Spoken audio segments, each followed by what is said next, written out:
It's fair to say that an actor knows he is having a great year when he acts opposite Robert De Niro, Dustin Hoffman, and Yoda. That is the kind of year Samuel L. Jackson is having. He was nominated for Golden Globe for his role as Ordell Roby in Quentin Tarantino's Jackie Brown. Yo, I need you to look up. You check out some music while you're sitting in the car. Take the key. Which one's for the car? This one right here. Use that little black thing there to turn off the alarm and unlock the door. What do I do? You ain't got to do nothing, man. Just point it at the car, push the button, you hear a little ooh, ooh, ooh. That means the door's unlocked and the alarm's off. Get in. Jackson also had success with Eve's Bayou, which he starred in and produced. He's also been busy filming his roles in Barry Levinson's Fear and the Star Wars prequel. Joining me now, our friend Samuel L. Jackson. Welcome back, sir. Thank you. Always good to be here. Let me talk first about Jackie Brown. Okay. Tell me about Ordell, because Quentin is here saying it's him, that he should have played the role. Well, I guess Quentin could have done it, but it's essentially an Elmore Leonard creation. I had to read 2 novels to find out who this guy was, Switch and, Jackie Brown, which wasn't Jackie Brown, which was Rum Punch. Right. He's a guy who's been running scams all of his life that didn't work, and all of a sudden he's found something that works for him that's not as dangerous as drug dealing or anything else. He's a gun runner, and he's trying to make $1 million so he can retire. That's all he needs to retire is $1 million, and he's willing to do anything to get that $1 million and to eliminate anyone who gets in his way to do that. How does he compare among the bad dudes that you have played? Well, I've never played a character that had no redeeming social qualities whatsoever until this guy. Ordell has no redeeming social qualities. He's charming, but he's so deadly and conniving, it's incredible. What was it you said in Pulp Fiction? A dog can be charming. What was that line? Pigs can be charming. You know, dogs have personalities, but pigs don't. But it has to be one charming pig, like that pig Arnold on Green Acres. Gotta have a whole lot of personality. How is Quentin to work for? Well, Quentin's always a joy. He has a set that's full of life. His enthusiasm is passed along from the cast to the crew, to the craft services people, to the producers, to the people that are just standing around watching. Everyone gets involved because he has such a great respect for the process, and he wants it to work. And he enjoys his own writing. He laughs out loud in the middle of our takes. We have to tell him to shut up so we can finish our job. He loves it, and he stands there and watches the actors work. He doesn't live in a monitor like a lot of directors. You attack a character by creating what? A biography in your head? Yes. What's that? Well, a lot of times I try and figure out where he was born, what his educational background is, what he's done in his life up to that point, the kinds of foods that he likes, why he has the relationships with certain kinds of people. In this instance, it was very easy because Elmore had a roadmap for these guys. He tells you where they came from in Detroit. What does the biography tell you? Does it tell you how this person would react under certain circumstances? Of course. Of course. It gives you a certain intellectual level to work from. It tells you whether he's had one or more parents and the kind of love that you can make up for that person that totally accounts for how he reacts to other people. Yeah. So you get to make up things that form a real person. Now, whether you get to use those things on screen, verbally or outwardly or not, it creates a whole person for yourself. So that when you show up, people know that you're coming from somewhere. And when you leave, people know that you're going somewhere. It gives you an agenda. You work with Travolta, you work with Bruce Willis, you've worked with De Niro, you work with Hoffman. Are all of them different in how they seem to approach acting? Oh, yeah, totally. Very much so. John and I had great conversations about everything in the trailer or on set. And we would talk about our family, we would talk about our friends, but John was very meticulous about what he was going to do. He had to know specifically what everything was going to be and how it was going to happen. So we rehearsed very precisely and meticulously. Dustin will come with a lot of stuff, and he's constantly changing and evolving while the scene goes on, and he's finding ways to make it work for him, and every scene's a little bit different. De Niro is very quiet and withdrawn. So before a scene, he may not say a word, or he may not say anything all day long until you're on set working. And you can ask him, say, you know, Bob, is there anything that you need? No, I'm fine. Because whatever you give him, he'll find a way to work with it. And it's interesting that way. Do any of them make you better? They all make me better. They do? Yeah. Because these are... Well, they're legendary, and they're all very crafty. Yeah. And I consider myself crafty also, but they all have these great theater backgrounds, which is, you know, a totally wonderful thing to understand, because they know how to develop their characters, and they know who they are when they show up, and they know why they're doing things.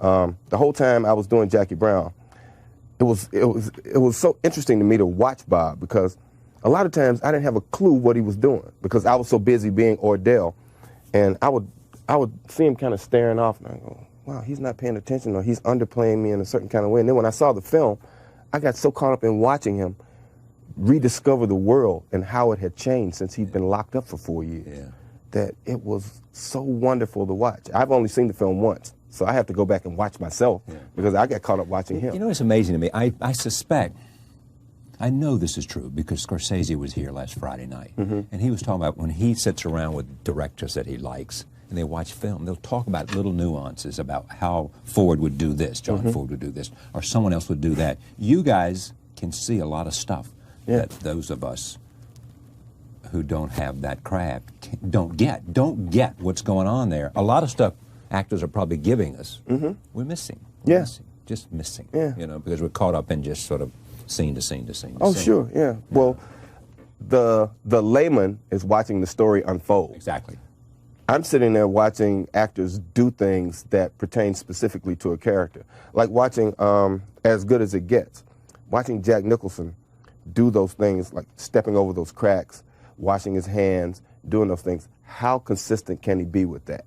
Or my wife was watching 187, and she was watching me be this very nerdy kind of precise kind of guy, and she was saying, how long can he sustain that?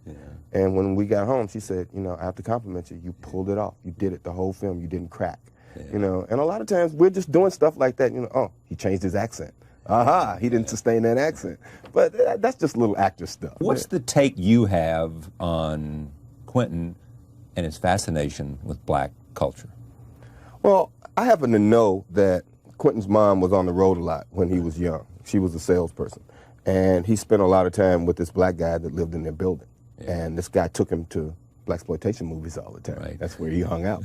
So that was his initiation into that world. And he fell in love with it. Like, kids are very easy to influence. And he fell in love with that world. He discovered it. He embraced it. He still does.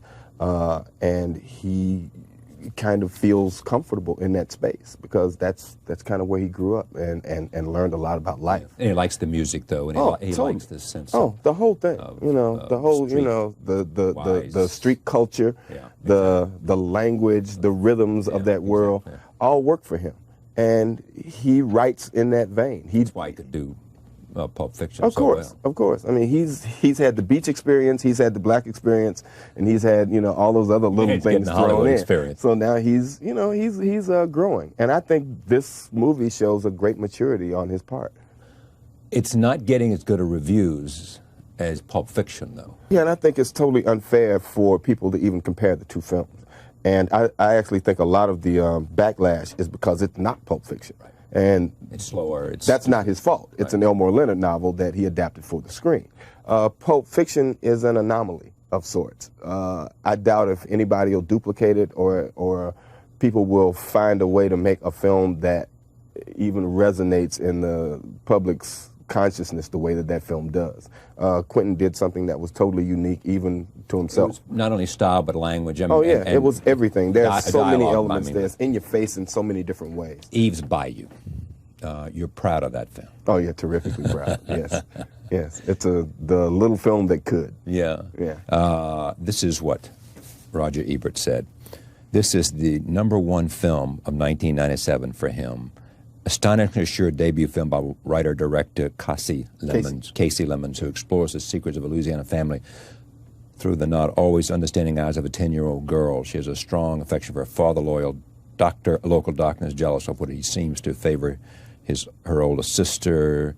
Samuel L. Jackson's also a womanizer, and when Eve sees him with a local woman, all sorts of half-understood emotions come churning into her heart. You're the producer? Yes. You are responsible for this being made in part? Yes. Yeah. Yes. How did it happen? I read the script a couple of years ago, and I liked it.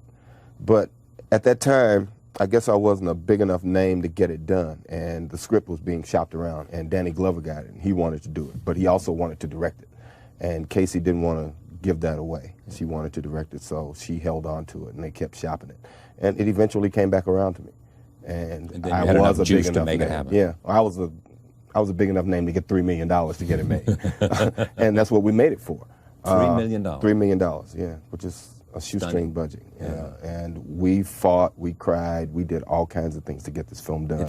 It's called the hot art house film of 1997, but it's more than that. Yeah, it's a wonderful little story that crosses cultures in a whole lot of ways. I mean, a lot of people understand this film, and they love it visually, they love the story, and the people in it are people that we all know from somewhere in our lives, in specific kinds of ways. But Casey did a wonderful job with this film. So did Amy. You know, we all sacrificed a lot to get this film done, and I'm just terrifically proud of the fact that it got done, and that people do appreciate it in that way. Take a look. This is a clip from Eve's Bayou. How come you never dance with me? Baby, how can you say your daddy never dances with you?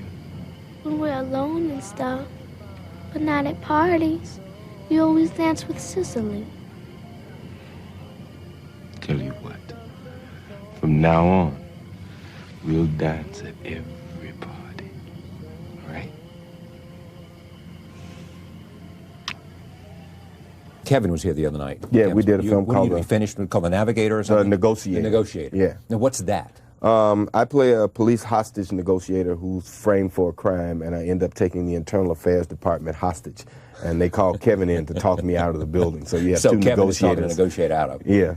And I know all the tricks, so they can't just get in there and get me out. Who wrote the script?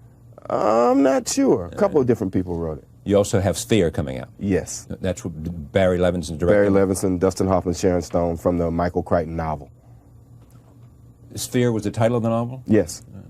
And it's about a spaceship that the Navy finds buried underwater, and when they get down there, they find out it's been there for 300 years. And they bring in a team of scientists to find out where it came from and what's on it. Is that finished? Yes. Okay. And you also did Star Wars, the prequel. Yeah. You know. Yeah. You and Yoda. Yeah. Oh, yeah. Yeah. What's great about it? I just love that whole series of films. So for me to be able to go there and be a part of it was really wonderful for me. And I have one other it's an independent art film. It's a big film called The Red Violin, which is really... I read about that. That violin and what happened to it back from story. 1610 forward. Beautiful story by Francois Girard, the guy who did 32 films about Glenn Gould. Yeah. This is a small budget film too, or not? No, it's actually grand in its scale in that...